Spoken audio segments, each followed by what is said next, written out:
Hello fellow humans, and welcome back to the processing tutorial series. In this episode, we're going to be covering conditional statements, and then later on, we're also going to be covering loops. So, what do I mean by a conditional statement? Well, before we answer that question, let's do a brief overview about what Boolean values are. So, if you remember in our first episode, we talked about these values that are called Boolean values, and these values can either be true or they can be false. And we use these type of statements in order to direct our code down certain pathways. And it's the same way as in English. So if you have, let's say, a condition that is, Tommy, he didn't finish his homework. That value, that statement has a value called a truth value that's either true or false. Either Tommy did do his homework or Tommy did not do his homework. So an example of a conditional statement that's using Tommy did do his homework, we can say, if Tommy did his homework, then he could eat some cookies. So if Tommy did his homework, then he can eat some cookies. So the way that we would write this out in code is we would say, if, and then we would have a parentheses, and inside of our parentheses, that's where we're gonna put the Boolean value of if Tommy did his homework or not. So if Tommy did his homework, then we close off that parentheses, and then we open up a curly brace, then he can have some cookies. So have cookies. That goes in here. And then we finish our if statement with a curly brace. And if we're gonna have an else statement, such as if Tommy did his homework, then he can have cookies, otherwise he goes on a timeout, then we can say else, followed by another curly brace, and then we can say Tommy has a timeout. And this is a conditional statement. It does something based on a condition, otherwise it does another thing. And it allows us to break up our code so that only certain times does it run something in the condition, that if the condition is true, but if the condition is false, then it runs some other thing. Another cool thing that we can do with conditional statements is, do you see this statement, Tommy did his homework? We can actually have an additional Boolean value, and we can combine them together in a single if statement. So, for example, if we don't want Tommy to have his cookies unless he did his homework and he has good grades, we can do that. So if Tommy did his homework and, that's an N, not an M, and Tommy has good grades, let me just say good grades, then Tommy can have cookies. So this and, we represent that in processing by this symbol here, this ampersand, and you can find it by doing Shift and 7. And we actually need 2 of those, and that dictates to processing that we want this and to be in our statement. And so we would write something like this.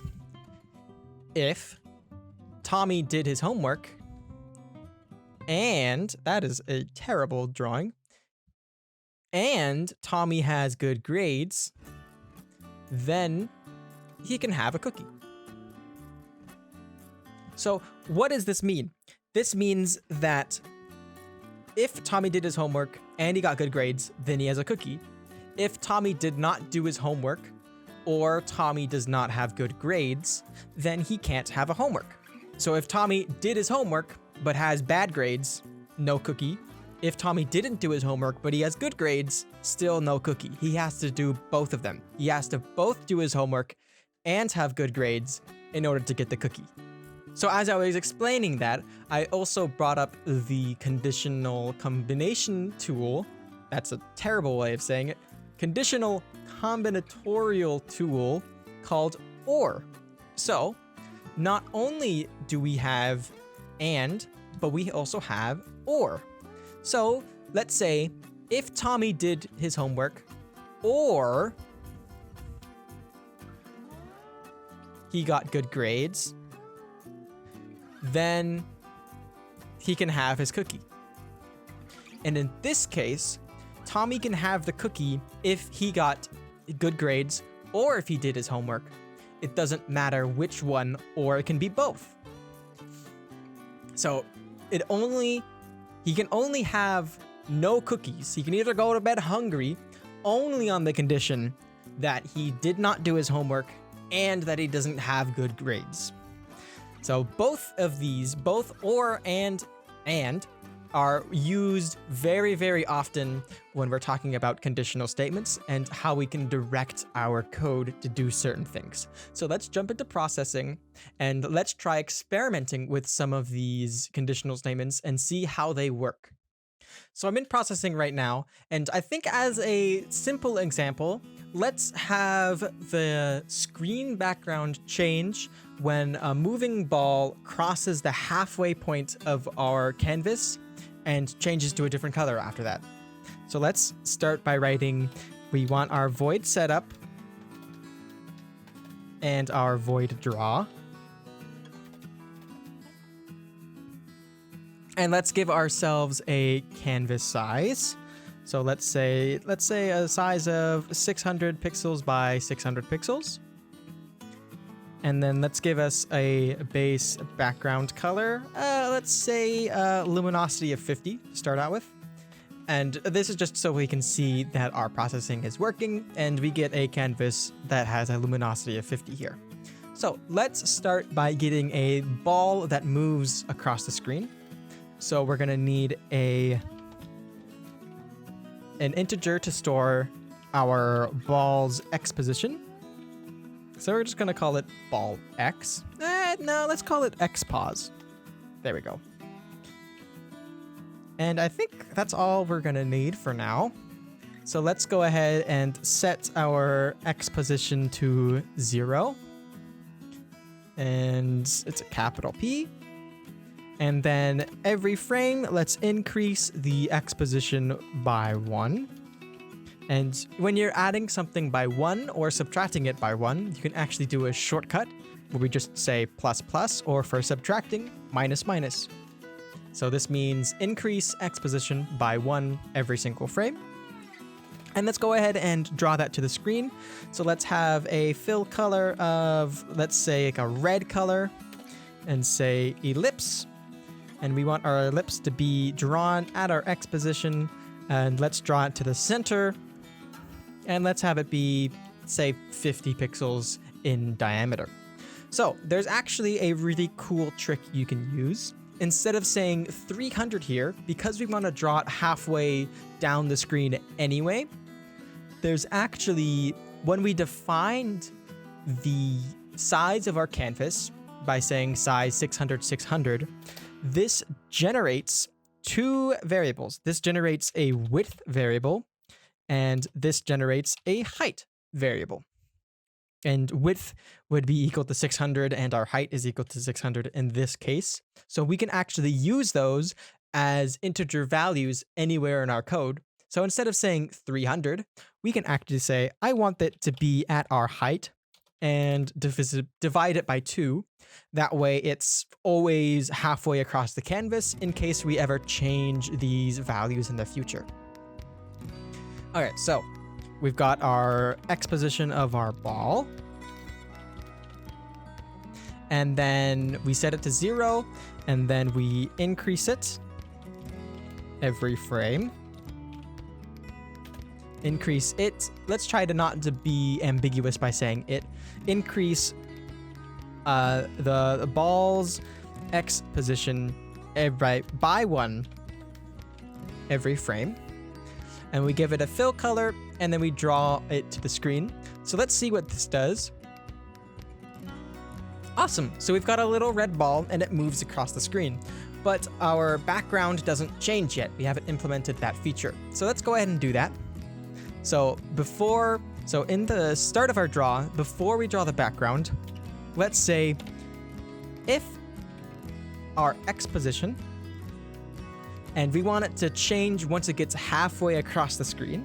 So if it is less than half of our width, we want it to do something. Otherwise, if it's greater than half of our width, we want it to do something else. So if our X position is less than the width of our screen divided by 2, then we can have, say, this background color. Perfect. And then say else. And then let's set our background here to a different color, say 150 luminosity. Perfect. And you notice there, I pressed some keys and it like formatted it all fancy. So if we have like some weird formatting like this, if you press Control and then T, it'll automatically format it so that it looks pretty. That's just a quick processing tip. Okay, so let's go ahead and run this and see what it does. But actually, let's think like a computer. Let's read our code and think like a computer. If our X position is less than the width of the screen divided by 2, draw the background color as 50. Else, draw the background color as 150. So this else actually means our X position is greater than the width of our screen divided by 2. So I'm just saying this for my own sake, so that I know what this part of the code does. So let's go ahead and run it and see if that actually happens. So we've got one color for the background, and then once it crosses halfway, boom. Just like that, the color changes, so we know everything's working. That's perfect. Nice. So what are some other ways we can use this to make some interesting code? Well, one famous example that almost every teacher does, and I'm going to do as well because I think it's just that good of an example, is going to be a bouncing ball. So I want the red ball. I want the red ball to go boing, boing, boing, boing, boing, all the way across the screen. And when it reaches an edge of the screen, it bounces back and it never leaves the screen. Because right now, if I run the program, you can see once the ball reaches the edge of the screen, it just fades away into nothing. It goes off of the screen, just like this, and it never comes back. It doesn't do anything. So let's use conditional statements to try to have a ball that bounces back and forth. So we've already got one way. We've got the ball going this way to the right. So let's try to implement it going this way to the left. So I'm no longer going to need this. Let's set the background back to 50. And I need some way of storing in the computer that which way our ball is going. And we do this using a Boolean value. So we can say Boolean, and let's call it headed right. And let's give it the starting value of true, because we want our ball to head to the right at the start. And then our X position starts at 0. Let's actually set that up here as well, because that's not going to change. So we've got a starting position of our ball. Typically, when you comment, you want the comment to go before the statement. There we go. And then let's also do the same here. Stores. If we are going to the right. Perfect. So we've got a width and a height here. Let's also position this in front. There we go. Okay. So how do we change which way the ball is going? Well, here we can see this increases the ball's X position by 1 every single frame. Now we only want that to happen if the ball is moving to the right. So let's go ahead and say if is it headed right? It is headed right. Okay, so if headed right, then let's increase the ball's X position by 1. Else, let's decrease the ball's position by 1. So this will make it move left. This will make it move right. Let's go ahead and just remind ourselves that this is right and this is left. So let's go ahead and run and see what happens. And I'm going to tell you that nothing is going to happen. And that is because we never actually change the value of headed right. It's always set to true. So we have to set it to false at some point. And when do we want that set to false? When the ball hits the edge of the screen. So let's go ahead and do that. So let's say if the ball's X position, if that is greater than the width of the screen, meaning that the ball has reached the edge, then we want the ball to move to the left. So let's say headed right. Let's set that to false. Perfect. So let's run this and see if that works. So our ball is moving to the right. And then once it hits the edge of the screen, which will happen at any point here, boom. Hey, look at that. It came back. Perfect. So the ball started over here and it went all the way over here, and then it hit the edge and then started coming back. Beautiful. Wait a second. The ball didn't hit the edge of the screen again. Well, why was that? It's because we never programmed the ball to move back to the right once it reached this edge of the screen. So let's go ahead and do that. So if the X position is greater than the width, let's set headed right, set that to false.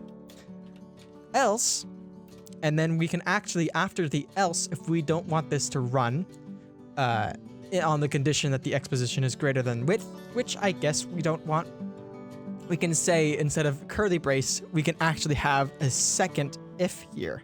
So if the X position is less than 0, meaning that it's moved all the way to the left, then we can set headed right equal to true. Perfect. And we can actually go ahead and run this. And now you'll see once the ball reaches the edge of the screen, it should bounce back just like before. And then also once it goes back to the left and hits the edge of the screen, it should bounce back again. And it'll keep doing this forever and ever, going from the left-hand side of the screen to the right hand, to the left, to the right, to the left, to the right. On and on forever and ever and ever. So there's actually a couple of different ways we can improve this program. Let's start by having some combinatorial conditional statements. So before we do that, headed right is equal to false here, and headed right is equal to true here. These set the value of headed right to the opposite of what it already is, because it's only going to be greater than width if headed right is already true, and it's only going to be less than 0 if headed right is already false. So we can actually set these equal to not, and this exclamation point means not, headed right. Headed right. So what this statement means, take the value of headed right, set it equal to the opposite value. So if headed right it was true, it set it to false. And if headed right was false, it set it to true. And then this statement here, we can do the same thing, but let's actually get rid of it. We don't need it. And instead, let's put it inside of this if statement. We can say or, and we do or using 2 vertical lines. This will be a shift, and then it's probably near the enter part of your keyboard or the backspace. So if the X position is greater than the width, or the X position is less than 0, then we want headed right set to the opposite value of headed right. Perfect. Let's see if this works.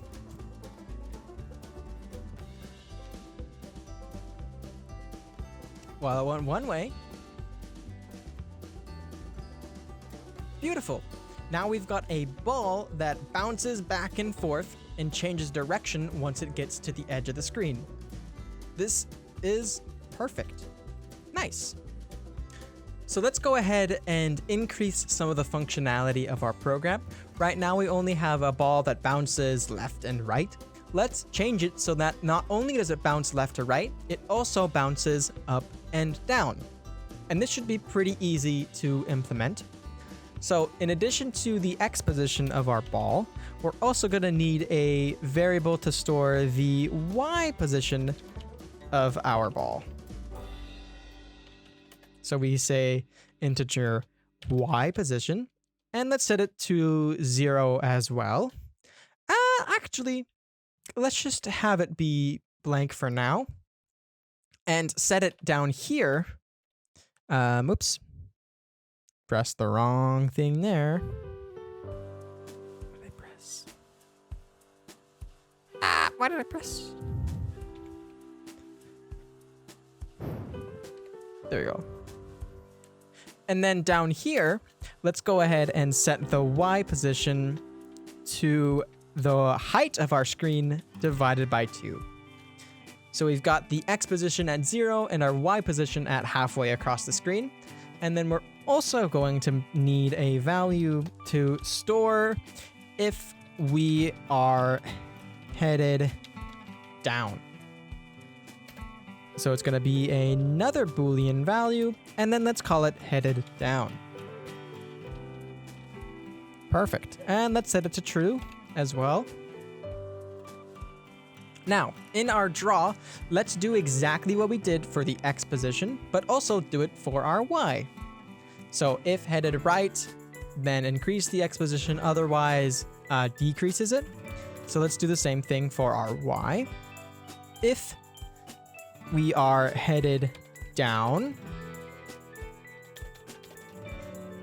then do we want to increase it or do we want to decrease it? If we remember how a computer screen works, the more you go down, the higher the numbers get for the Y value. So if we're headed down, that means we want to increase the Y. So it's opposite to how the coordinal system works in algebra or something. Just for the Y value, though, the X value increases going to the right. But for the Y values, they decrease going downwards. Or they increase going downwards, rather. So if we're headed down, that means our Y position is increasing. Perfect. Otherwise, else, our Y position decreases, and that signifies going upwards. And then this one is down. So that's good. So now, in addition to changing the value of headed right, let's also change the value of headed downward. So we can say if our Y position is greater than the height, or our Y position is less than 0, then we take headed down and we set it to the opposite of headed down. Perfect. And then we can take this and paste it in here, and instead of headed right, we set it to headed down. And we draw the ellipse instead of drawing the ellipse at height over 2, because remember, we've now messing with the Y position of our ellipse. We don't want it to draw at a static height divided by 2 line. We can set that to Y position. And let's go ahead and run this. And now you can see we've got a ball and it's bouncing on the different sides of our screen. It's headed to the right, and now it's headed to the left, and it's moving upwards. And then once it reaches the top, it should bounce off of that edge and head downwards. And it will continue to do this forever and ever. Perfect. We've got a very, very simple bouncing ball implementation into our code. This is fantastic. I know that I said that I was going to talk about loops in this episode, but this episode's getting a little bit long, so I'm going to go ahead and end it here and talk about loops in the next episode. Thank you guys so much for watching. I hope you play around with this code and try to see what kind of implementations you can do. Can you get 2 balls bouncing across the screen? Can you have the ball bounce across the screen but like actually look like it's bouncing? Because our ball, if you remember, our ball was getting like halfway into the side of the screen before bouncing. So how do you have an implementation in which the ball hits the edge of the screen and then bounces? So try these couple of examples, and I will see you in the next one. Take care.